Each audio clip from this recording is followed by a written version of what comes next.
en complicité na Narcey na maman na bango parce que maman na bango alingi Benita te alingi na ka mbongo o Benita za nango bandeko bongo na makambo bo s'imaginer famille ekonzima moi c'est uti kokufela mobali kala mingi te moi na bango jeune garçon ke ko bala maman mukolo bongo bo s'imaginer nanu so makambo na bana ko sabino bo michano na place makambo ba la ranço za lokuta ou pas nde Ramsey abengisi la fille wana na Chypre fille wana kiti na Congo.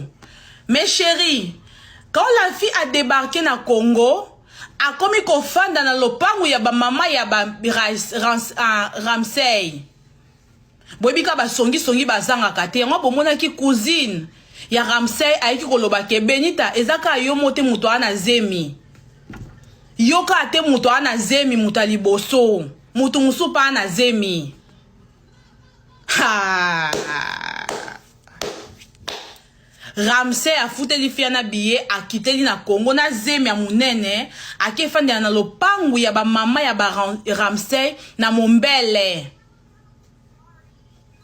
Benita ba benge na téléphone yo lali kuna tala mobali na yo mwasi akomi na Congo awa alinga sa makambo pona aya pe poto kuna.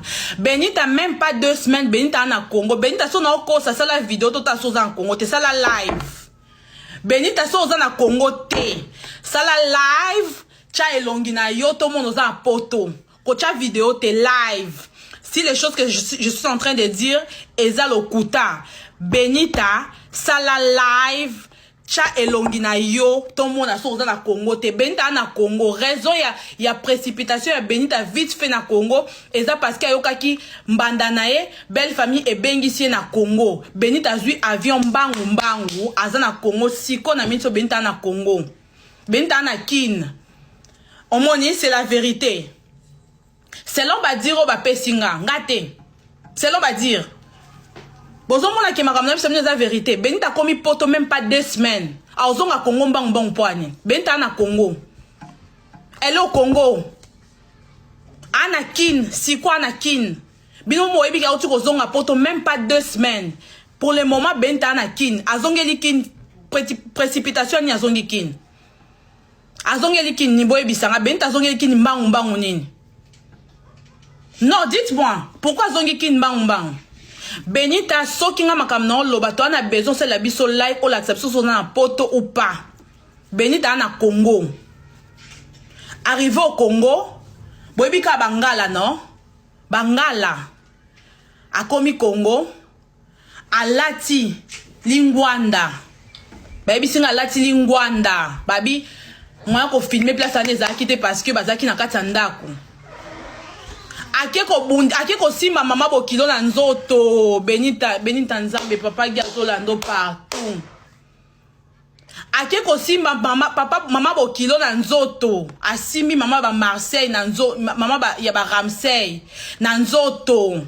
Yo ngana opesa bino mbongo ngana osunga mwana bino bozaki ba famille pauvre ao finga ba famille ngana bomona ki fio na petaki aki na internet parce que afingi bango nde bango pe balobi ya tondimi do kufa babola mais muta ko simba mama biso na nzoto te bola kisanga ka fi wana o akiti na Congo wana o azana zema ya Ramsey lelo biso na bazeme kolongwa lelo biso na bazeme kolongwa a débarquaki na Mombele yango bokaki sarantola alobaki makamni lekaki na Mombele eza bongo akiko simba mama bokilo na nzoto ndeba na quartier parce que ça ma pango ba cour commune bobi cour commune il y a plusieurs portes na kati ya parcelle moko ils ont alerté yaya ya Ramsey o Benita memaki na Congo nde yaya wana ayaki nde Benita bandi suko finga su yaya bakomi ko sima na nzoto pe na yaya na biyo ko sima mama biso na nzoto ta ndo moni bakoma pe ko sima na nzoto na yaya ya Ramsey wana ba ebisiye libala oyo ekozala te.